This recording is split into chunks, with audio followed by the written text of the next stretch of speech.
So I'm Croxton. I'm a physical therapist with Benchmark Physical Therapy. So this year for the BG 262, we're doing a series of running clinics, one clinic a month, just general information about running. This one is on nutrition. So just kind of what we should be eating throughout the training process, hydration, what to eat before, during, after runs, that kind of thing. So a lot of times what we hear, especially people in their first marathon, half marathon, is can I eat whatever I want because I'm training for a marathon? You wish. We are burning a lot of calories. You are going to be a little bit more hungry. About the middle of training, I start getting these like weird cravings. So we just tend to start eating a lot more. So in 2016, New York Times did an article called "Marathon Training Made Me Fat." And what that was is a group of people training for a marathon noticed that they were actually gaining weight.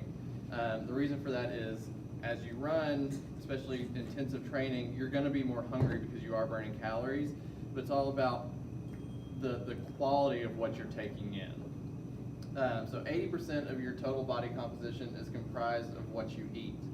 20% is based on general lifestyle, genetics, and how much you exercise. So think about that. 80% of your body composition is what you're actually taking in. So if you're taking in things like pizza, shogun, Mexican food all the time, which is what we really feel like eating after we do a long run, it's not the healthiest option to be putting into your body. So resting metabolic rate, that is the amount of energy your body needs to function at rest. So here's a couple of equations on how you can figure that out, or you can just go online, and there's a lot of different websites where you just plug in different factors like age, gender, height, weight, body fat if you know it, your daily activity level, and that's going to give you how much caloric intake you need during the day just to function. So you add that with what your energy expenditure during your run to kind of figure out how many calories you need to take in when you're training for a marathon.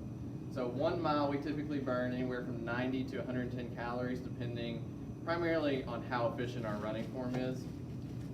So today, I think the long run of 7 miles, I threw in 9-minute mile pace just kind of as a general pace. So that comes out to about an hour and 3 minutes. So you're going to burn approximately 630 calories.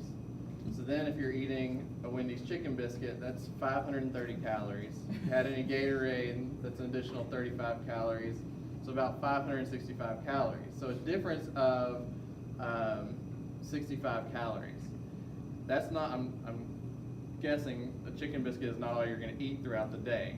So it's Saturday, a lot of us probably cook out, order pizza, so just be aware that you're going to exceed today what you burn. So the biggest concern is how to avoid hitting the wall in a half marathon or marathon. So hitting the wall, that's what happens when our brain runs out of glucose and begins to shut down the physical and mental operations of the body. So as a runner, our primary fuel is carbohydrates in the form of blood glucose and glycogen. So how much glucose can we store in the body? We can store about 400 calories worth in the liver and another 200 calories in the bloodstream. So that's good for about 90 minutes to 2 hours of sustained effort. So unless you're breaking the world record in the marathon, you're going to exceed that. And then 90 minutes to 2 hours, that's a pretty solid half marathon. So chances are you're going to exceed that glucose storage during your half marathon or marathon. So when you run out, what happens is the body burns protein for fuel. Essentially, you're burning your muscle for fuel. So your body starts eating itself once you run out of those glucose stores. So to avoid hitting the wall, you have to take in more carbs while you're running. But if you're doing the half marathon, that's 1,300 calories worth of glucose. Your body can store efficiently about 600 calories. So that's a difference of about 700 calories. So unless you're going to be able to eat pizza or something during your run, there's got to be a different way to get energy out of your body. So the alternative strategy is to become more fat adapted. So teach the body to burn fat for fuel instead of those glucose stores. The way we do that is we limit our carbohydrate intake. So even the leanest athlete, so I think of Meb Keflezighi whenever I think of lean athlete, he's about 120 pounds, 4% body fat. So he's got about 5 pounds of fat on him.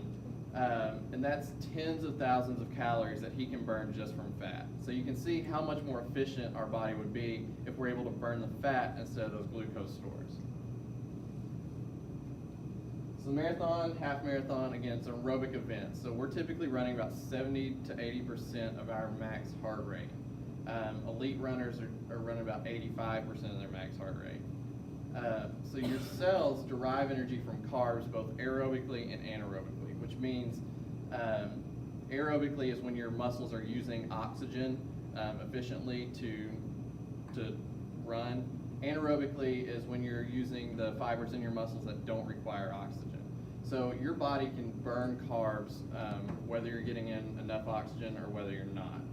But in order to get energy from fat, you've got to have that oxygen circulation. So what that means is during half marathon, marathon, you can teach your body to burn fat. But as the intensity increases and you start to exceed that 85% of your max heart rate, your body really wants to burn glucose, those carbs. So how do we train our body to burn more fat? One way is in the morning we want to eat more fats and proteins. This is going to keep you satisfied a little bit longer. It's going to avoid those carb cravings that sometimes start around 10, 11 o'clock when you start to feel a little hungry. If you eat more fats and proteins first thing in the morning, you can typically delay that and let your body feel a little bit more satisfied. Lunch and dinner, eating fats, proteins, and some carbs, because you are going to burn through those carbs that are in your bloodstream. It's that quick energy that you need throughout the day. So you do want to have some carbohydrate intake. The best kinds of fats, avocados, nuts, nut butters, coconut products, and extra virgin olive oil.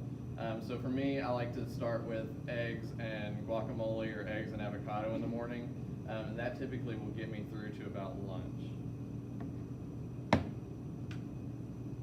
And then we can get workout specific. So for easy runs, fat and protein pre and post run, that way your body is, again, you're in that aerobic state. So your body's able to burn the fat and protein that you put in. And then after the run, replenishing with fats and proteins, telling your body, look, I don't need carbs whenever I'm running at an aerobic level.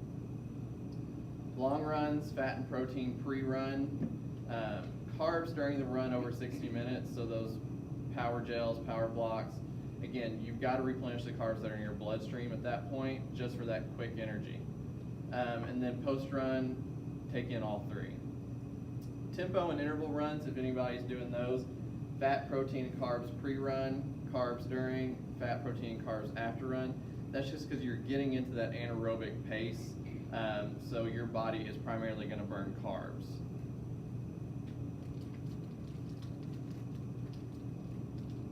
Then hydration. Why is hydration important? Maintain power output and flow of energy. Once you lose 2 to 3% of your water weight, it starts to have a lot of major effects on your bodily functions. So staying hydrated, consume water throughout the day. It doesn't need to be, I'm going to drink a glass of water before my run, I'm going to drink some water after. This is a day-long thing. Carrying a water bottle around with you throughout the day, making sure you're taking drinks throughout the day. Try to match your fluid intake to water loss for runs 60 to 75 minutes. So long runs like today, trying to stop at all the water stops, drink a cup of water, just replenish what you're losing. And then practice drinking while running to maintain hydration. So you don't want to get to race day and say, all right, I'm going to take water at every water stop when you haven't practiced that. Your body's not going to take it in efficiently, you're going to feel heavier. So you just need to be practicing your nutrition intake during your long runs like you're going to do it on marathon day.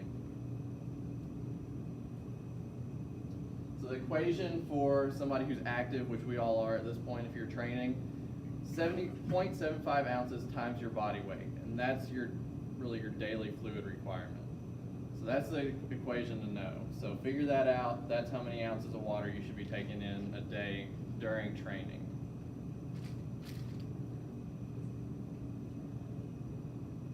So dehydration, when we don't get enough water in, these are some of the symptoms that you'll start to feel. So feeling faint, rapid heart rate, excessive thirst, dry mouth, headache, chills. So when you start feeling those symptoms, it's time to back off, slow down, maybe stop for the day, because you're kind of past that threshold. You're not going to be able to stop at a water stop, get a drink, and keep going. This is going to take lots of water throughout the next several hours to try to replenish your body's fluid. And hyponatremia, this is when your blood sodium levels crash. So some symptoms here are sloshing in the stomach, headaches, nausea, feeling puffy or bloated in your hands and feet, and wheezy breathing.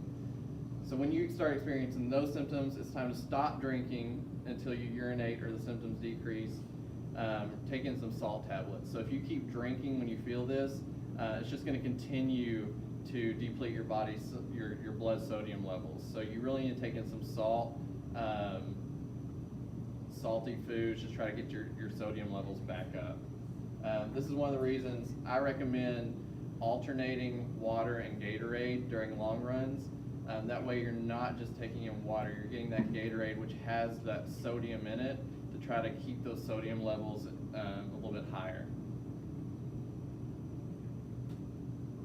So good food choices. Proper nutrition comes down to making the right food choices. So one, eating real foods. Leave the packaged stuff on the shelf. So most of your grocery cart should be produce section, deli section, getting the natural ingredients. Choose food with minimal ingredients. If you're looking at a package and there's a list this long of ingredients on the back and you don't know what half of them are, probably stay away from that. Eating healthy will shorten your recovery time and reduce the risk of energy. And then plan ahead. If you fail to plan, you plan to fail. So for me, if I don't go to the grocery on Saturdays, by Monday or Tuesday, I'm starting to eat out for lunch, I'm eating out for breakfast, I'm ordering pizza at night.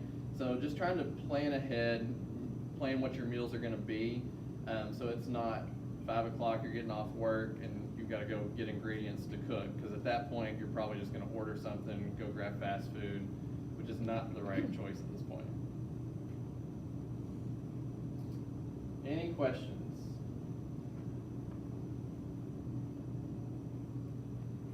So you were saying alternate, like if you're on a race day, alternate water and Gatorade, Yeah, so like a water stop, each water Yes. stop you change, okay. Yeah.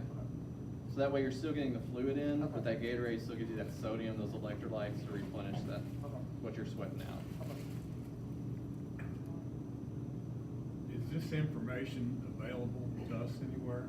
Yes, Harlan is going to put that on Okay. online. There's some good stuff there, but Yes. I think I forgot. No, that's all right. It's a lot of information. Yes. I don't know, when you're running your own carbo load, but what are what types of carbs? I know it's not just plastic stuff. So rice, whole grains, simple carbs like that. Those are the ones that I typically go with.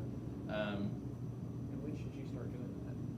Before, like the week, like race day, for race day? For race day, usually about 3 days out is when I start the carbo loading process. Any further out, or if you take in too much, I start feeling really heavy. So a few days out is when I'll do like chicken parmesan, because you get the whole grain, and I use whole grain pasta because you're getting the carbs from that, but you're still getting the protein and the fats from the chicken. So that's typically my go-to meal. What's your typical like breakfast before a long run or a race day? What would you eat? Like, So I tend to eat toast or bagel with peanut butter or honey, because at that point, the morning of the race, you're not going to be able to convert those foods, that fat and protein, into energy that you can use that day. That's a process that takes a few days. So that's when I'm really trying to get in the carbs for my liver, my bloodstream, that are going to be that quick energy that I can use when I cross into that anaerobic threshold. So is that, we should have something similar to that on long training days? Yes, yeah, and Right. that's really what you want to do is these long runs, start trying different things, find what's going to work for you on race day. I said never try something new on race day. That's always a recipe for disaster. Breakfast burritos. Yeah, yeah. Probably not Hot yours. sauce. Yeah. Rocket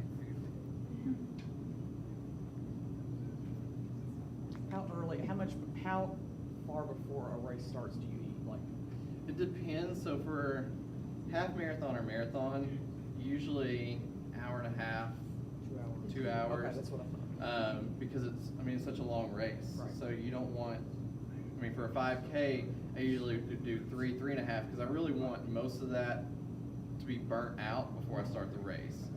But a marathon, I really want that stored, so I don't want there to be too much time between when I eat and when I start the race, because I really want to be able to maximize how much I'm pulling out of that meal. Do you always eat before you run? Like, I have a real hard time eating anything before I. It depends. Like during the week, if I'm doing 4 or 5 miles, something like that, I'll just take like a gel, because that's got the caffeine, that's got some carbs in it. But really, before the long run is the most important, just because you are going to burn so many nutrients.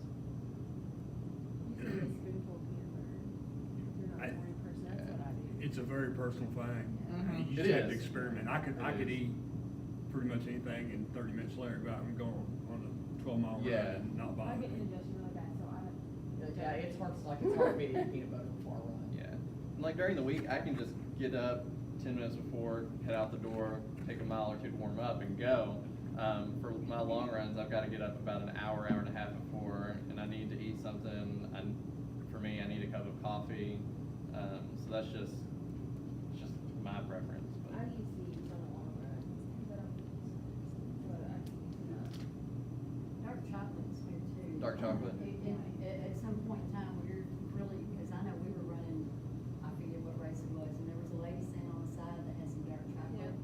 And that made all the difference, because it's opens your blood vessels, and it's just Yeah. good for, so if you eat that, maybe you have a dark chocolate. that's a Ooh, great that's idea. a great idea. We should work on that. Happy.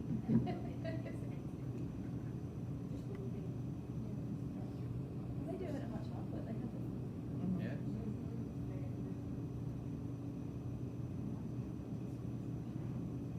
Any other questions? All right, so Harlan will get that online sometime today, and it'll be there. Awesome.